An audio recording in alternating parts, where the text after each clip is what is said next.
मैं इस वीडियो में बहुत ही इम्पोर्टेंस अभी लॉ डिस्कस करूँगा।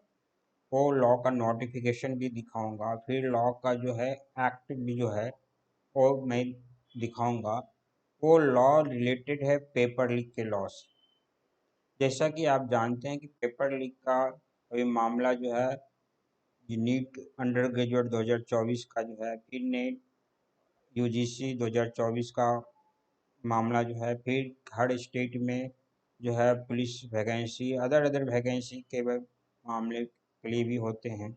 और बेसिकली अभी सेंट्रल गवर्नमेंट का जो एडमिशन के लिए या फिर जॉब के लिए ये सब की मामले जो होते हैं, वो सब के लिए बहुत जो है बिग इशू हो गया है। और इसी को देखते हुए भारत सरकार ने जो है public examination prevention of unfair means act 2024 का नोटिफिकेशन निकाल दिया। और इसी नोटिफिकेशन को हम लोग देखेंगे, फिर ये एक्ट क्या कहता है, और फिर एक्ट में जो है ऑफेंस किसको कहा गया है, और फिर ऑफेंस जो करने वाले को पनिशमेंट क्या होगा, वो हम लोग बेसिकली देखेंगे। इसलिए आप लोग से रिक्वेस्ट है कि पूरा वीडियो देखिए और समझिए ये लॉ जो है क्या है। जैसे कि आप यहाँ पे देख रहे हैं, नोटिफिकेशन भी जो है भारत सरकार ने निकाल दी है। और ये नोटिफिकेशन जो निकाल दी है, ये नोटिफिकेशन का डेट भी है और इन्फोर्समेंट जो लॉ होगा उसको भी कहती है। ये भारत सरकार का गजट नोटिफिकेशन। तो आइए, जैसा कि मैं बताया कि ये लॉ क्या कहता है या क्या है, वो उसको हम लोग देखते हैं। देखिए क्या है, public examination prevention of unfair means 2024, ये जो है एक्ट है। ये बिल अभी बनी है और इसको नोटिफाइड कर दिया गया कानून के रूप में। और ये जो है, जैसा कि नोटिफिकेशन में आपको बताया, 22 जून 2024 को नोटिफाइड हो गया। जो आपने देखा नोटिफिकेशन में, ये नोटिफाइड हो गया। और फिर ये बिल जो है जब पास हो जाएगी पार्लियामेंट से, तो ये कहलाएगा public examination prevention of unfair means act 2024। ये प्रिवेंशन करेगा क्या, अनफेयर मीन्स जो है एग्जामिनेशन, किस एग्जामिनेशन में, पब्लिक एग्जामिनेशन। अब यहाँ पे स्पष्ट क्लियर कर देना चाहता हूँ आपको कि ये बिल है अभी, और ये एक्ट बनेगा जब ये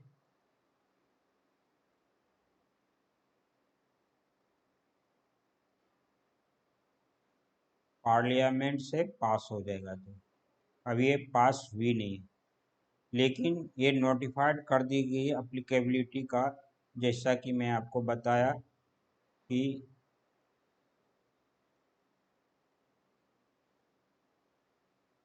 2024 को ये 22 जून 2024 को नोटिफाइड कर दिया। अब गवर्नमेंट का ये रिस्पॉन्सिबिलिटी है कि ये 6 मंथ के अंदर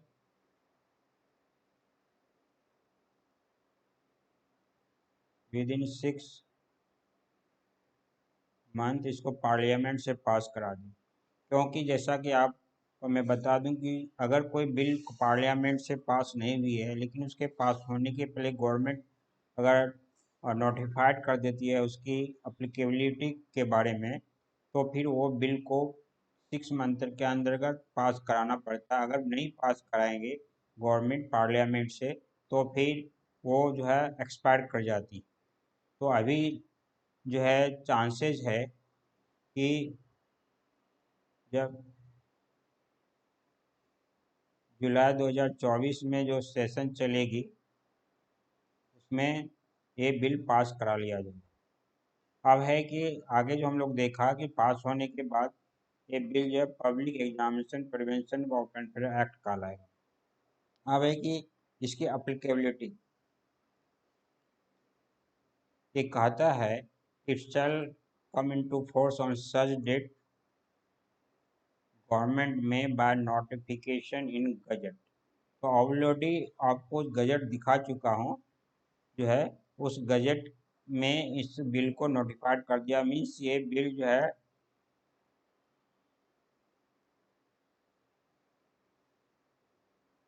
2024 से अप्लीकेबल हो गया है भारत में।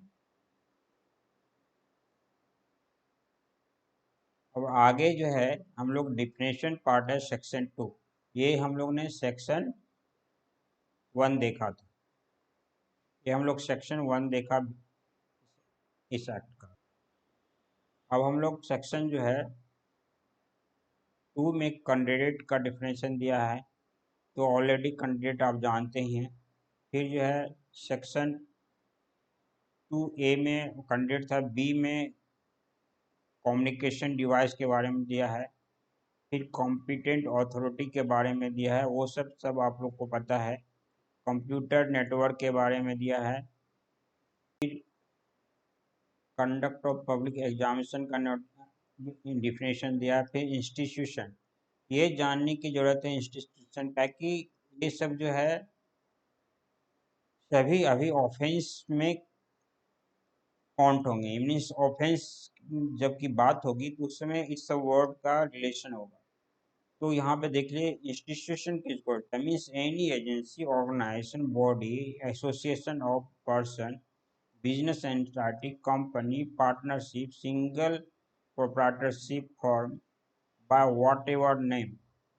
may be called, which is other than public examination authority and service provider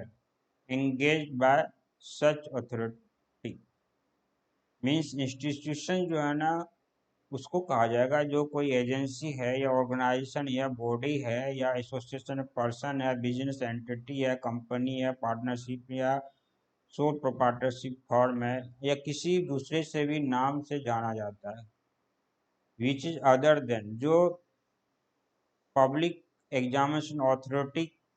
नहीं जाना जाएगा, या सर्विस प्रोवाइडर भी जो है नहीं जाना जाएगा। सर्विस प्रोवाइडर और पब्लिक अथॉरिटी के अलावा अगर कोई इंस्टीट्यूशन, एजेंसी, ऑर्गेनाइजेशन ये सब ऊपर में जो दिए हुए हैं वो सब यहाँ पे इंस्टीट्यूशन कहलाएंगे। और फिर है यहाँ पे एक्सप्लानेशन भी दिया हुआ है, तो एक्सप्लानेशन पार्ट हम लोग कहते हैं for the purpose of this clause it is qualified the company includes as company act. Means यहाँ पे जो कंपनी का दिया हुआ, तो यहाँ कंपनी का डिफिनेशन दिया है। कंपनी मीन्स कंपनी एक्ट के अंदर का जो फॉर्म किया हुआ है, या एलएलपी जो है, तो यहाँ पे एलएलपी पार्टनरशिप एक्ट 2008 के हिसाब से अगर किया हुआ है। फिर सबसे इम्पोर्टेंट जो है डिफिनेशन ऑर्गेनाइज क्राइम को जानने की जरूरत है। Organized crime means unlawful activity committed by group of person indulging in unfair means in collusion or conspiracy to persuade या promote a shared interest for wrongful gain, जो wrongful अगर gain करता है in respect of public examination, means public examination से related अगर कोई wrongful gain के लिए किसी तरह का इंटरेस्ट जो ना शेयर करता है, इंटरेस्ट नहीं फायदे की बात करता है, और उस फायदे के में जो है ना कंस्पायरेसी करता है या फिर जो है वो कॉलिजन करता है, और करने वाला अगर कोई पर्सन है और वो पर्सन जो कार्य करता है मीन अनलॉफुल एक्टिविटी, वो ऑर्गेनाइज क्राइम कराएगा। तो स्पष्ट यहाँ पर डिफिनेशन से क्लियर हो गया कि लॉ पब्लिक एग्जामिनेशन से में बेनिफिट के लिए कोई शेयर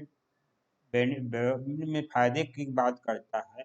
और वो फायदे की बात जो करता है वो कंस्पायरेसी के थ्रू या फिर कॉलिजन के थ्रू करता है, और वो करने वाला ग्रुप ऑफ पर्सन है, और जो काम ऐसा करेगा मीन्स जो ग्रुप ऑफ पर्सन जो काम करेगा वो अनलॉफुल एक्टिविटी कहलाएगा, और वो अनलॉफुल एक्टिविटी जो है क्या कहलाएगा, ऑर्गेनाइज क्राइम कहलाएगा। फिर जैसे हैं कि पब्लिक एग्जामिनेशन, हम लोग यहाँ पर देखा पब्लिक एग्जामिनेशन हर जगह की बात, तो यहाँ पब्लिक एग्जामिनेशन का भी डिफिनेशन की बात जानने की जरूरत है, क्योंकि यहाँ पर देखिए एक्ट के ऊपर में ही लिखा हुआ पब्लिक एग्जामिनेशन, एक्ट के ऊपर में ही लिखा हुआ पब्लिक एग्जामिनेशन, इसलिए पब्लिक एग्जामिनेशन की जानने की डिफिनेशन जानने की जरूरत है। तो यहाँ पे पब्लिक एग्जामिनेशन कहते किसको हैं? Public examination means any examination conducted by public authority, examination authority means public examination authority कोई भी एग्जाम कराती है एज स्पेसिफाइड इन शेड्यूल, नीचे में शेड्यूल दिया हुआ है एज पर स्पेसिफाइड शेड्यूल, या और conducted by such other authority as may be notified by central government. अगर कोई पब्लिक एग्जामिनेशन अथॉरिटी है, वो शेड्यूल में लिस्ट किया हुआ है, या फिर अदर अथॉरिटी है जो नोटिफाइड बाय सेंट्रल गवर्नमेंट है, वो पब्लिक एग्जामिनेशन कहलाएगा। फिर public examination authority means authority as expired by central government notification, अगर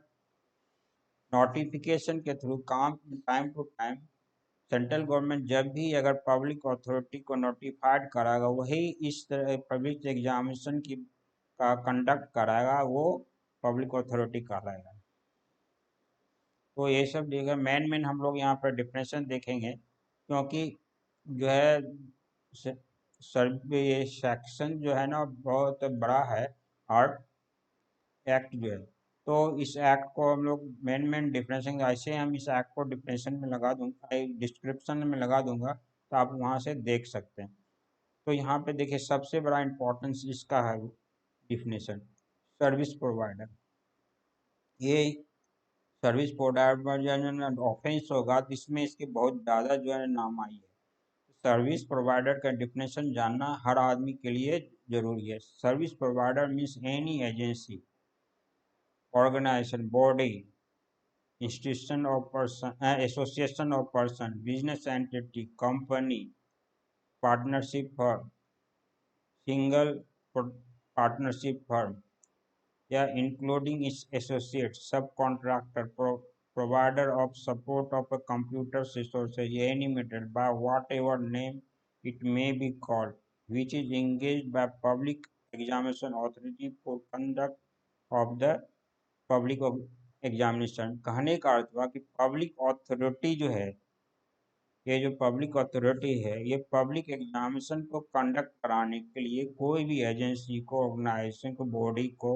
एसोसिएशन ऑफ पर्सन को, बिजनेस एंटिटी को, कंपनी को, पार्टनरशिप फर्म जो होता है उसको, सिंगल प्रोप्राइटरशिप फर्म को, इंक्लूडिंग एसोसिएट, सब कॉन्ट्रैक्टर, या ऐसे भी हैं जो कंप्यूटर के रिसोर्सेज प्रदान करते हैं, तो ये सब या दूसरे भी नाम से किसी तरह से जाने जाएंगे, वो सब सब सर्विस प्रोवाइडर कराएंगे। तो यहाँ पे ब्रीफ में कह देना चाहूँगा कि पब्लिक एग्जामिनेशन को कराने के लिए पब्लिक अथॉरिटी जिस भी व्यक्ति को रिक्रूट करेगी या जिस भी व्यक्ति को हेल्प लेगी, वो सर्विस प्रोवाइडर कहलाएगा। तो हम लोग देखा डिफिनेशन पार्ट, अब है कि unfair means and offence. Offence and unfair means कहेंगे किसके, मीन्स इस सेक्शन, सॉरी इस अपराध के हिसाब से, यहाँ पे जो है ना इस कानून के हिसाब से या इस एक्ट के हिसाब से यहाँ पे अपराध क्या कहलाएगा। तो अनफेयर मीन्स एंड ऑफेंस जो जो आपका एक्ट में ही सबसे हेडिंग ही है, देखिए कि prevention for unfair means, heading में ही जो हम लोग वहाँ पे देखा कि अनफेयर मीन्स और ऑफेंस जो है, तो इसको जानने की बहुत ज़रूरी है, क्या है कि कौन से वर्ड इस एक्ट के हिसाब से अपराध कहलाएगा और रिलेटेड टू जो ना पब्लिक एग्जामिनेशन है। तो यहाँ पे देखिए the unfair means relative conduct of public shall be include any act या omission done या caused to be done by any person या group of person या institution and include but not restricted to any of the following acts for monetary or wrongful gain। कहने का अर्थ हुआ कि public examination जो होगा उस एग्जामिनेशन में जो है कोई भी एक्ट या ओमिशन किया जाता है किसी पर्सन के लिए, ग्रुप ऑफ पर्सन के लिए या इंस्टीट्यूशन, जहाँ पर हम लोग डेफिनेशन लिखा इंस्टीट्यूशन, इंक्लूडेड और नॉट रेस्ट्रिक्टेड, अगर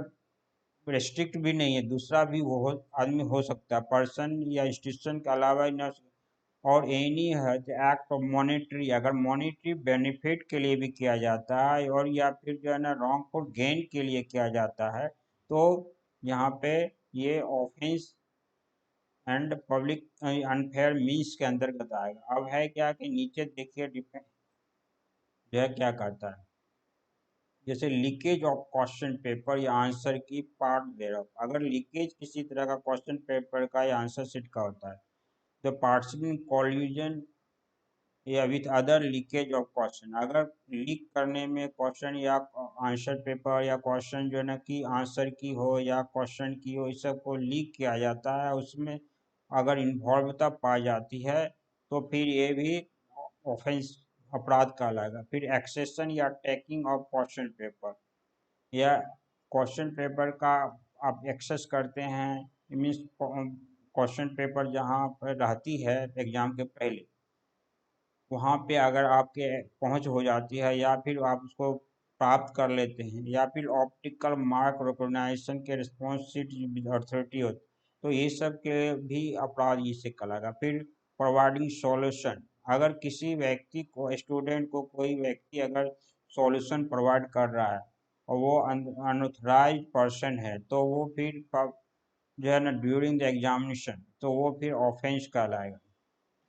डायरेक्टली और इनडायरेक्टली असिस्टिंग, अगर डायरेक्टली और इनडायरेक्टली आप असिस्ट करते हैं ड्यूरिंग द एग्जामिनेशन, तो आप जो है वो भी ऑफेंस का लगा। टेम्परिंग विद आंसर शीट, अगर आंसर शीट के साथ टेम्पर करते हैं तो वो भी जो है ऑफेंस कहलाता है। अगर अल्टरेशन भी कर सकते हैं, असेसमेंट हुआ है और असेसमेंट करने के टाइम में जो है ना सपोज किसी का रैंक बन जाती है और रैंक बन जाए, मार्क्स बन जाता है, मार्कशीट पे मार्क्स का जो शीट होता है उस पर आ जाती है, लेकिन वहाँ पर टेम्पर करता है कोई व्यक्ति, बशर्ते उसमें जो ना बोनाफाइड टेम्पर नहीं होगी, तो जो है ना बोनाफाइड टेम्पर होगा तो सही है। अगर बोनाफाइड टेम्पर जो है ना नहीं करते हैं तो फिर जो है बोनाफाइड का अर्थ होता है ऑफिशियल रूप से, सपोज कीजिए टाइपिंग में कोई गलत हो गया, हमने उसका ओएमआर शीट में अलग मार्क्स था लेकिन टाइपिंग में गलत हुआ, तो वहाँ पे जो है ना ओएमआर का शीट चढ़ाना जो है ना सही है कि मीन्स एरर जो हुआ है उसको सही करना उसकी रिस्पॉन्सिबिलिटी, तो वही बोनाफाइड एरर बोला जाता है। बोनाफाइड एरर को सही करने के लिए जो है ना वो ऑफेंस नहीं होगा, लेकिन अगर टेम्पर करते हैं कि सही मार्कशीट बनी हुई है या सही लिस्ट बनी हुई है, उसमें आप टेम्परिंग करके किसी का नाम, जिसको कम मार्क्स है उसका भी नाम जोड़ देते हैं और जिसका मार्क्स ज़्यादा आया उसको हटा देते हैं, तो वो भी जो है ना यहाँ ऑफेंस का लगा। जैसे विलफुल वायलेशन ऑफ नॉट्स, एग्जामिनेशन को कोई कंडीशन है और वो एग्जामिनेशन कंडीशन को आप वायलेट करते हैं तो वो भी आपका ऑफेंस कहलाता है। फिर टेम्परिंग अ डॉक्यूमेंट, फिर देखते हैं अगर इसमें शॉर्ट लिस्टिंग होती है, सपोज कीजिए कि जितने भी स्टूडेंट पाँच जो है ना 10 लाख स्टूडेंट बैठे हैं, 10 लाख स्टूडेंट बैठे हैं एग्जाम में, लेकिन जो है ना उसमें जो है लिस्ट 10 लिस्ट बन गया है, 10 लाख स्टूडेंट का लिस्ट बन गया है। अब उसमें जो शॉर्ट लिस्ट कर रहा है 2 लाख का स्टूडेंट पास होना है, तो 2 लाख स्टूडेंट का शॉर्ट लिस्टिंग में आप अगर 10 लाख स्टूडेंट में से किसी ऐसे व्यक्ति को भी आप जो है ना इसमें आप 2 लाख में डालने की कोशिश करते हैं, और कुछ ऐसे व्यक्ति जो 2 लाख में आने वाले हैं मार्क्स के हिसाब से लेकिन उसको बाहर कर देते हैं, तो वो भी टेम्परिंग जो है ना शॉर्ट लिस्टिंग का वो यहाँ पे ऑफेंस कहलाएगा। फिर है डिलीबरेट वायलेशन सिक्योरिटी मेजर्स, अगर किस एग्जाम के टाइम में सिक्योरिटी मेजर्स को फॉलो करना उसको वायलेट करते हैं तो आप फिर जो है ना वो भी ऑफेंस कहलाएगा। फिर tampering with computer network, suppose कीजिए कि इंटरनेट के बेसिस पे ऑनलाइन एग्जामिनेशन होती है, कंप्यूटर बेस्ड एग्जामिनेशन होती है, उस पर अगर टैंपरिंग करते हैं तो फिर वहाँ पे और भी ऑफेंस कहलाता है। फिर यहाँ मैनिपुलेशन सीट अरेंजमेंट में भी अगर मैनुअल कर, सपोज कीजिए कि एक रूम में 200 स्टूडेंट बैठना है, सीरियल वे में बैठना है, लेकिन वहाँ पे सीरियल वे में नहीं, कुछ स्टूडेंट को जो है ना 5 6 या 10 जो भी है उस स्टूडेंट का आप सीरियल वे में नहीं बैठा के जो ना डिसऑर्डर वे में बैठा देते हैं, और वहाँ पे उसको ताकि 5 स्टूडेंट जो है ना वो एक तरह से अपने से बात कर सके और एक वो बेनिफिट ले सके एग्जामिनेशन के टाइम में। तो उस तरह से भी टैंपरिंग अगर सिटिंग अरेंजमेंट में करते हैं तो वो भी ऑफेंस कहलाएगा। फिर थ्रेट ऑफ लाइफ या लिबर्टी या लॉन्ग पुश, अगर किसी का थ्रेट देते हैं या किस करते हैं, ये अगर पब्लिक अथॉरिटीज से जुड़ा करते हैं या सर्विस प्रोवाइडर से जुड़ा करते हैं या एनी जो गवर्नमेंट का एजेंसी है उससे जुड़े जुड़े व्यक्ति को देते हैं तो ये भी ऑफेंस कहलाएगा। अगर फेक वेबसाइट क्रिएट करते हैं तो ये भी मॉनेटरी गेन के लिए, तो ये भी आपका ऑफेंस कहलाएगा। फिर है कि अगर फेक एग्जामिनेशन कंडक्ट करा देते हैं और एडमिट कार्ड भी इशू कर देते हैं और ताकि जो है ना आपको पैसे का बेनिफिट हो या मॉनेटरी गेन हो तो वो भी ऑफेंस कहलाएगा। तो इस तरह से हम लोग देखा, इसे लिस्ट बहुत लंबा है, मेन मेन हम लोग देखा वहाँ पे। और ये जैसा कि मैं बताया, इस ऐप को मैं डिस्क्रिप्शन में डाल दूंगा, वहाँ से आप लोग देख सकते हैं, डाउनलोड कर सकते हैं। हम लोग जो है ना पनिशमेंट ऑफेंस देख लिया कौन कौन क्या है, पनिशमेंट पार्ट देखते हैं। देखिए पनिशमेंट यहाँ पे है, पनिशमेंट फॉर ऑफेंस, जो व्यक्ति ऑफेंस करेगा उसके लिए पनिशमेंट क्या होगा वो भी यहाँ पे डिस्क्राइब किया हुआ है। तो ऑफेंस, तो all offense under shall be cognizable, non bailable and non compoundable। कहने का अर्थ है कि ये cognizable होगा, मीन्स जघन्य अपराध कहलाएगा, नॉन बेलेबल होगा, मीन्स इस केस में इजी वे में या थाने से या बेल नहीं होगी, और फिर जो है ना आपको कोर्ट में जाके इजी वे में बेल नहीं मिल जाएगा। इस केस में जो इनमें इस एक्ट के अंदर जो ऑफेंस है उसमें राइट जो है बेल का नहीं होगा, no right of bail, no no right of bail. इस केस में बेल का राइट आपके पास नहीं है। जैसे नॉन बेलेबल केस में जो है ना और राइट नहीं होता है, जैसे बेलेबल केस में क्या होता है, राइट ऑफ बेल होता है। बेलेबल केस जो होता है उसमें एक्यूज्ड को राइट ऑफ बेल होता है, राइट ऑफ बेल होता है बेलेबल केस में। यहाँ नॉन बेलेबल केस है तो no right of bail, no right of bail means bail आपको इजी वे में नहीं मिला। फिर नॉन कॉम्पेटेबल, आप इसको समझौता नहीं कर सकते हैं, या आप इसमें जो है ना ऐसा नहीं कि आप केस में फंस गए तो आप इसको बोलिएगा कंपाउंडिंग करेंगे समझौता करने के लिए, तो आप इस केस में समझौता भी नहीं कर सकते हैं। तो इस स्पष्ट हो गया कि इस एक्ट के अंदर जो ऑफेंस होगा वो कॉग्निजेबल होगा, नॉन बेलेबल होगा और नॉन कंपाउंडेबल होगा। और फिर है पनिशमेंट, एनी पर्सन और person resorting to unfair means या offense under this act, इस वैक्ट के अंतर्गत कोई भी व्यक्ति अनफेयर मीन्स करता है, ऑफेंस करता है, shall punished with imprisonment for term less than 3 years but which may extend to 5 years and with fine 10 lakh rupees. Means कहने का अर्थ हुआ कि अब जो ना अगर इस एक्ट के अंदर को कोई वो है ऑफेंस करेगा, कोई अपराध करेगा, 3 साल से लेके 5 साल तक की सजा हो सकती है, साथ में 10 लाख की आपको फाइन भी मिलेगी, लगेगी। 3 से 5 साल का सजा प्लस जो है ना आपको 10 लाख का फाइन देना पड़ेगा। अगर 10 लाख का फाइन नहीं देते हैं तो इसमें लिखा है in case default of payment of fine additional payment punishment of imprisonment shall be impose as per Bharatiya Nyaya संहिता। भारतीय न्याय अगर 10 लाख रुपये आप नहीं दे पाते हैं तो आपको फिर इम्प्रिजमेंट होगी, वो इसका भारतीय न्याय संहिता के हिसाब से 10 लाख के एवज में आपको पनिशमेंट भोगना पड़ेगा। और ये भारतीय न्याय संहिता आप जैसा कि जानते हैं 1 जुलाई 2024 से ये लागू हो, तो उसके पहले जो है ना ये इंडियन पेनल कोड वही लिखा है provided until Bharatiya Nyaya Sanhita is brought into force provision for Indian penal code shall be applicable in place of said act, यानी भारतीय न्याय संहिता के जगह पे जो है इंडियन पेनल कोड का प्रोविजन लागू होगा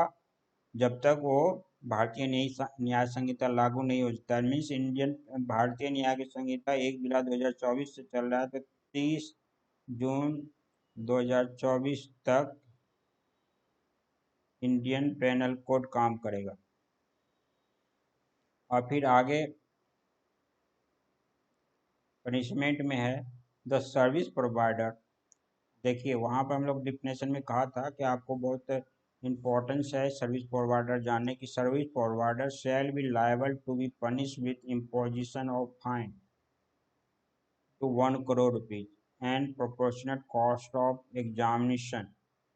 shall also be recovered from such service provider, and he shall also be barred from assume any responsibility for conduct of public examination for the period of 4 years। Means service provider अगर इस चीज़ में पाया जाता है involvement means इस act के अंतर्गत अगर ऑफेंस अपराध करते पाया जाता है तो उसको 1 करोड़ रुपये का फाइन होगा। फिर उसे उसी के हिसाब से एग्जामिनेशन का कॉस्ट भी लिया जाएगा, और फिर उसको एग्जामिनेशन लेने से या एग्जामिनेशन कंडक्ट कराने में या इन्वॉल्वमेंट के रेस्पॉन्सिबिलिटी से उसको रोक दिया जाएगा और 4 साल तक रोक दिया जाएगा। फिर है where it is established during the investigation that offense under this act has committed with consent या convenience of director, senior management या the person in charge of service provider।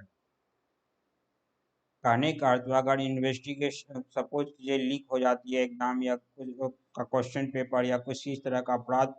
का बात होती है और उसका इन्वेस्टिगेशन होता है, इन्वेस्टिगेशन में पाया जाता है कि ये जो हुआ है वो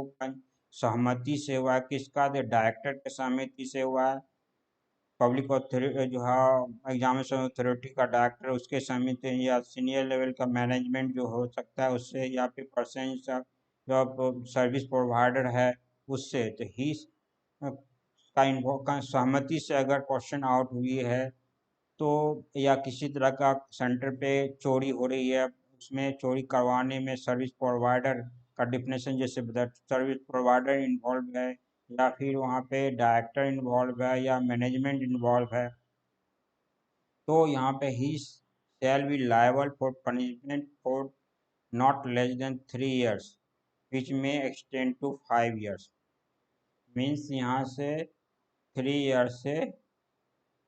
5 years तक का पनिशमेंट हो सकता है अगर कोई डायरेक्टर या अगर कोई मैनेजमेंट या कोई अलग इंचार्ज ऑफिसर पकड़ाता है इसमें चोरी कराने में या पेपर लीक होने में। और फिर साथ में 1 करोड़ का फाइन भी है। देखिए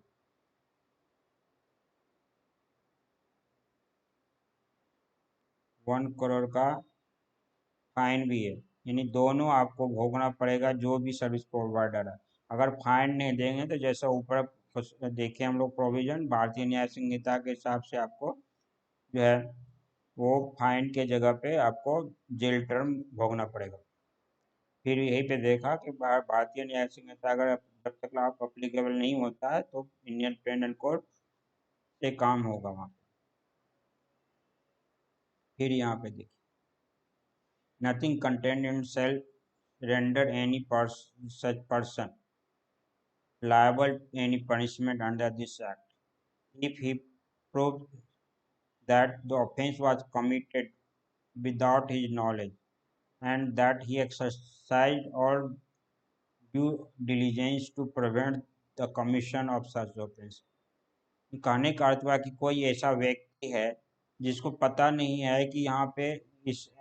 जो है ना एग्जामिनेशन में, जो पब्लिक एग्जामिनेशन है उसमें जो है ना गलत हो रहा है, उसका नॉलेज की बात नहीं है, लेकिन अगर उसको सामने दिख रहा है कि नॉलेज होने की बात हो रही है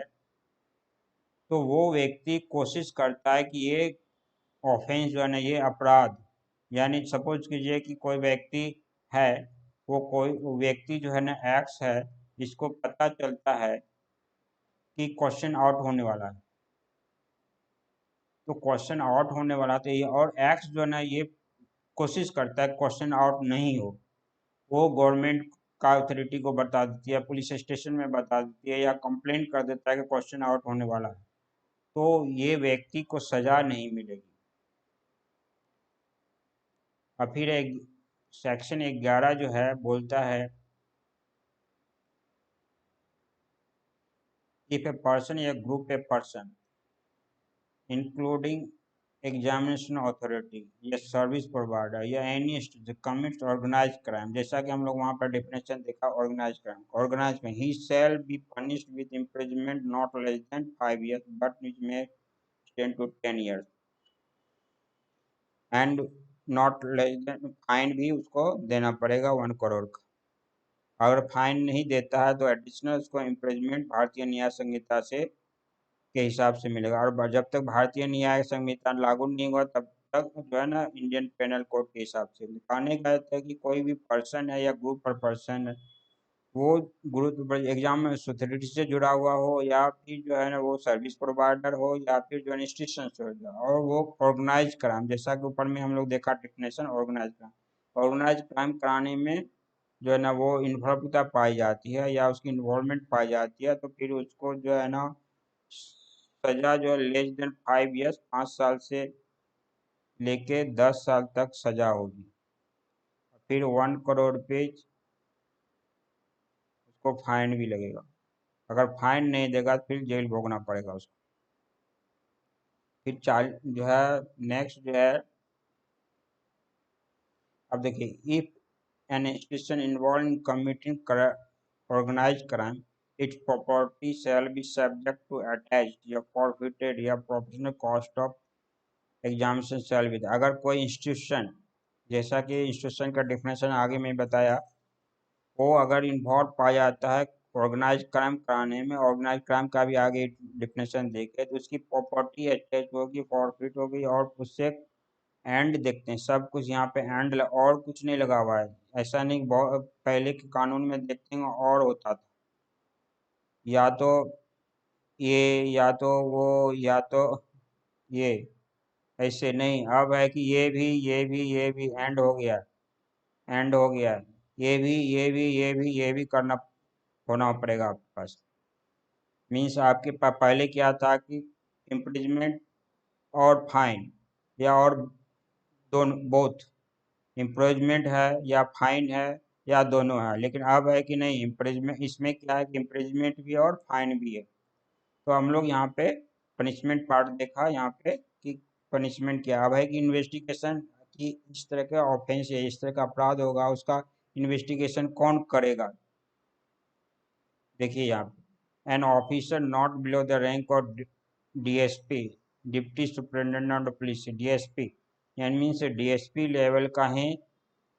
आदमी, इसको इन्वेस्टिगेशन करेगा, या फिर असिस्टेंट पुलिस कमिश्नर, एसीपी,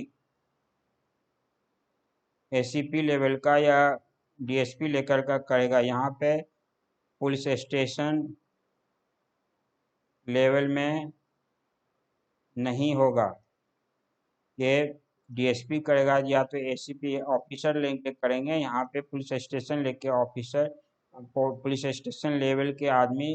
इस केस का इन्वेस्टिगेशन नहीं करेंगे। फिर है कि nothing not withstanding anything content in section, जो कुछ भी सेक्शन 112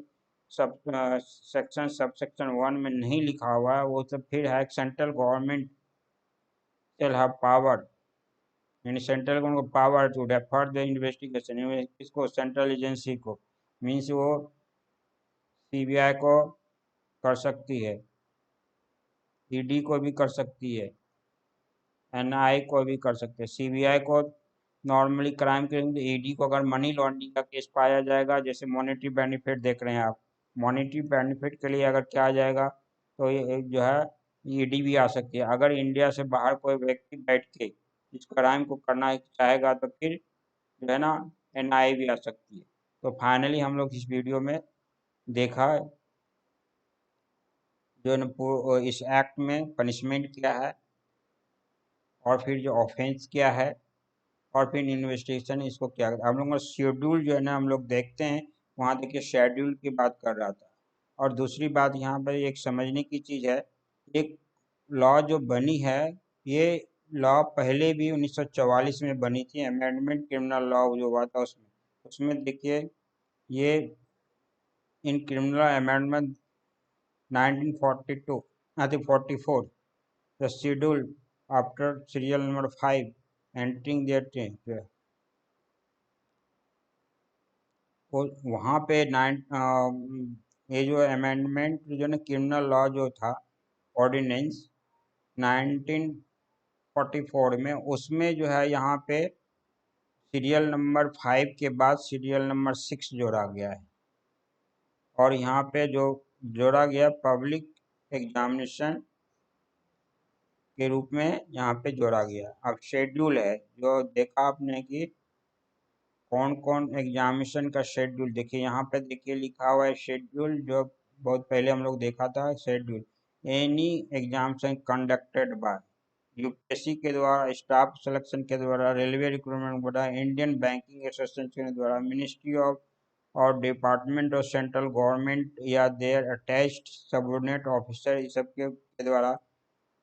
नेशनल टेस्ट एजेंसी जैसे अभी जो है एनटीए कराती है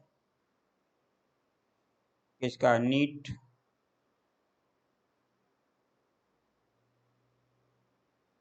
अंडर ग्रेजुएट, जो अभी क्वेश्चन लीक का मामला चला तो वो एनटीए है ये।